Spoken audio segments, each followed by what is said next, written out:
سی pack میں بہت بڑی ترجیحات ہماری بلوچستان کے اندر تھی، اور ہم نے جو منصوبے بلوچستان کے لیے جو خواب دیکھا تھا وہ پورا ہونے سے پہلے ہماری گورنمنٹ ٹوٹ گئی، اور بڑا جو ہے وہ دھچکا لگا ہمارے ملک کی اور بلوچستان کی ڈیولپمنٹ کو۔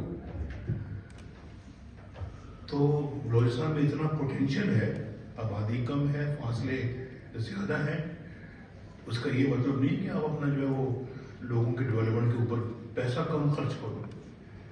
زیادہ سے زیادہ پیسہ خرچ کیا جانا چاہیے، زیادہ سے زیادہ ایلوکیشن ہونی چاہیے، تاکہ یہاں کے غربت کا خاتمہ ہو، بے روزگاری کا خاتمہ ہو، اور یہاں پہ جو انڈر ڈیولپڈ ایریاز ہیں وہ باقی ایریاز کے مقابلے میں ڈیولپ ہو کے نظر آئے، وہاں کے لوگ بھی خوشحال نظر آئیں، وہاں کے لوگ جو ہے وہ کراچی میں یا لاہور میں یا کہیں اور جا کے نوکریاں تلاش نہ کرتے تھے، ان کو اپنے علاقوں میں روزگار ملنا چاہیے۔ یہ ہمارا منصوبہ ہے، اور یہ صرف منصوبہ بلوچستان کے حوالے سے نہیں ہے، پورے ملک کے حوالے سے۔ ہمارے جو علاقے ہیں گلگت بلتستان، اس کے حوالے سے بھی ہماری یہی پالیسی ہے۔ اگر پوچھنا ہے تو ان سے جا کے پوچھیں کہ گلگت سکردو ہائی وے کس نے شروع کی اور کس نے مکمل کی؟ ہم نے شروع کی، اور کتنے بجٹ لگا اس پہ؟ 62 ارب روپے گلگت سکردو ہائی وے، اور اس صوبے کا بجٹ غالباً جب میں نے اپنے عنانۂ حکومت سنبھالی ہے تو 6 ارب یا 7 ارب روپے تھا۔ اب بتائیں 6 ارب یا 7 ارب کوئی بجٹ ہے؟ اور وہ اپنا اس میں ان کو گزارا کرنا پڑتا تھا۔ ایک ہائی وے میں ہم نے 62 ارب روپے خرچ کر دیے۔ تو یہ ہماری اب جو عوام کے ساتھ جو محبت ہے اس کا یہ ثبوت ہے۔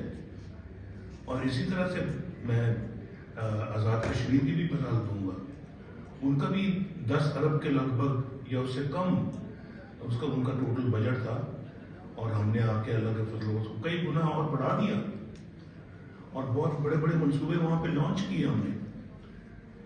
تو یہ میرا مطلب کہ جو کم آبادی والے جو ہمارے صوبے ہیں، ہمارا ان کے بارے میں ہماری ماشاءاللہ یہ پالیسی رہی ہے۔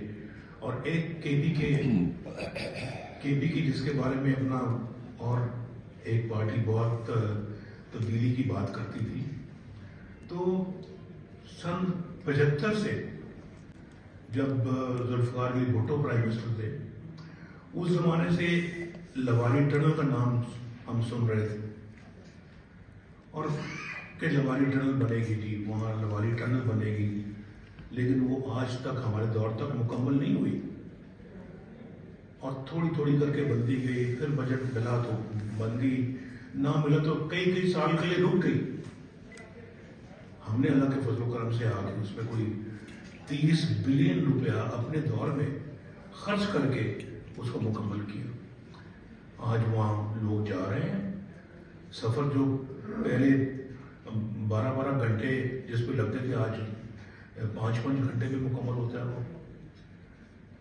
اور پھر آپ اس سے بھی اندازہ کریں جو سفر ماشاءاللہ ابھی گوادر سے کوئٹہ جو پہلے شاید 1.5 دن میں مکمل ہوتا تھا، آج صبح ناشتہ کریں تو لنچ آپ گوادر میں ناشتہ کریں، لنچ آپ کوئٹہ کر سکتے ہیں۔